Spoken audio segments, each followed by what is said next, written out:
Can an ancient Egyptian pharaoh reach over 3,000 years into the future and cast a curse upon those who have disturbed his final resting place? In today's episode, we look into the Curse of King Tutankhamun.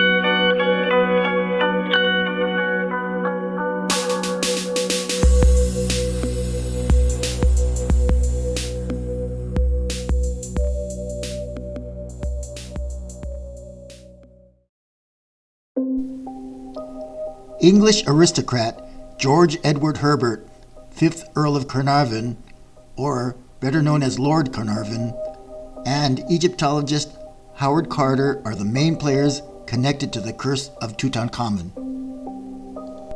Lord Carnarvon was fascinated with ancient Egyptian culture, often visiting and exploring archaeological sites. He was an avid amateur Egyptologist and purchased numerous artifacts for his collection in England.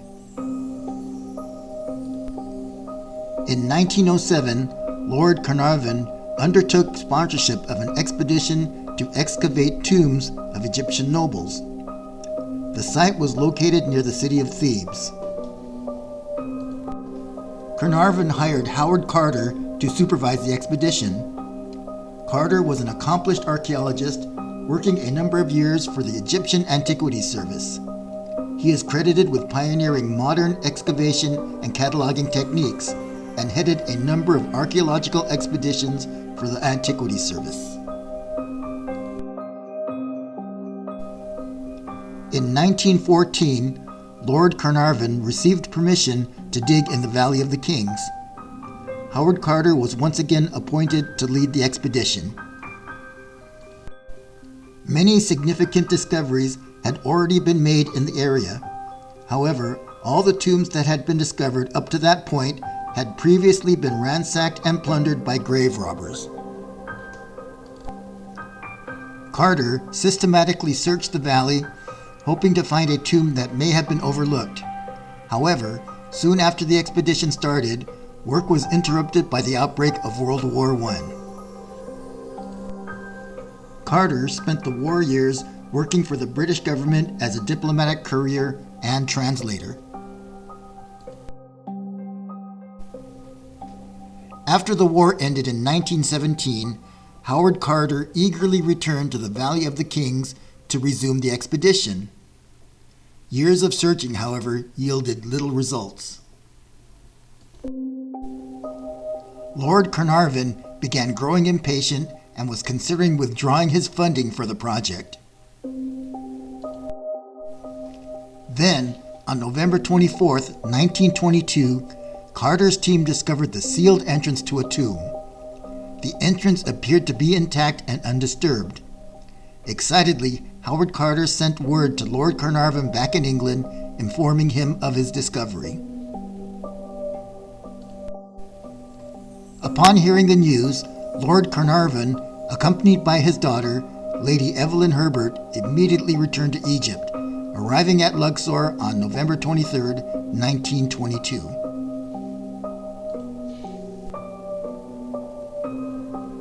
The next day, Howard Carter, Lord Carnarvon, and Lady Evelyn made their way out to the excavation site. Carter showed them the seal which bore the cartouche of Tutankhamun. Behind the door lay a corridor filled with rubble. On November 27, 1922, with the passageway finally cleared, Carter, Carnarvon, and Lady Evelyn finally entered the tomb chamber. And what they saw astounded them.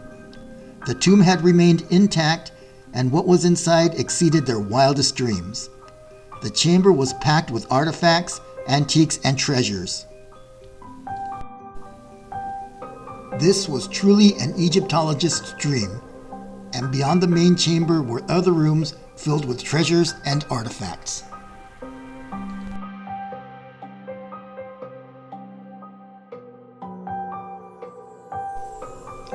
Although Howard Carter was aware of the Pharaoh's curse, which was posted at the entrance of many previously discovered tombs, as a man of science, he chose to ignore them. The curse reads, "As for any man who shall dare enter this tomb, impure, there will be judgment. An end shall be made for him. I shall cast the fear of myself into him."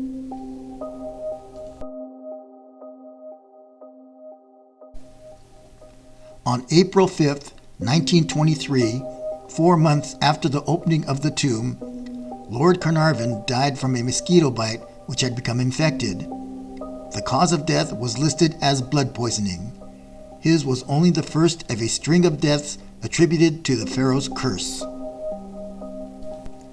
On May 16, 1923, railroad executive George J. Gold died of pneumonia after contracting a fever in Egypt while visiting the tomb of Tutankhamun.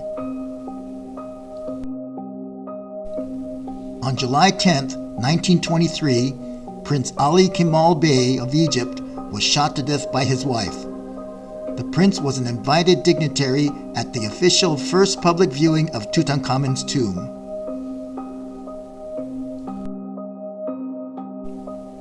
On January 15, 1924, radiologist Sir Archibald Douglas Reed died from a mysterious illness soon after he had taken x-rays of the mummified body of Tutankhamun.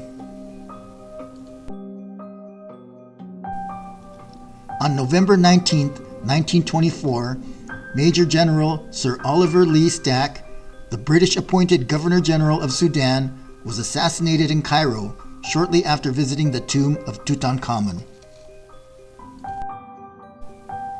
On April 6, 1928, Arthur Mace, curator in the Department of Egyptian Art and member of Howard Carter's team, died mysteriously of arsenic poisoning. In 1929, Howard Carter's personal secretary, Captain Richard Bethel, was found smothered to death in his hotel room at the Mayfair Club.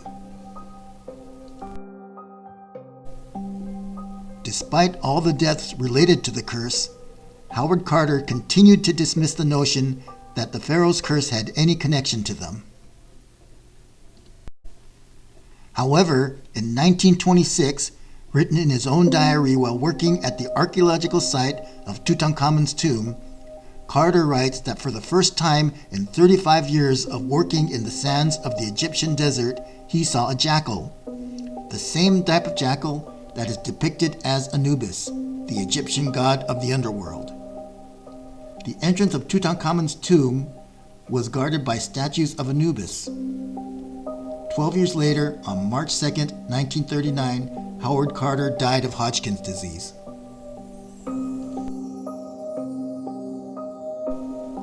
Were these deaths all somehow related to the curse?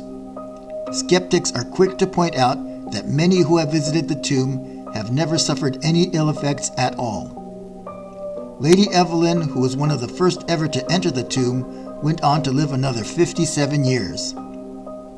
Others, however, are not so sure.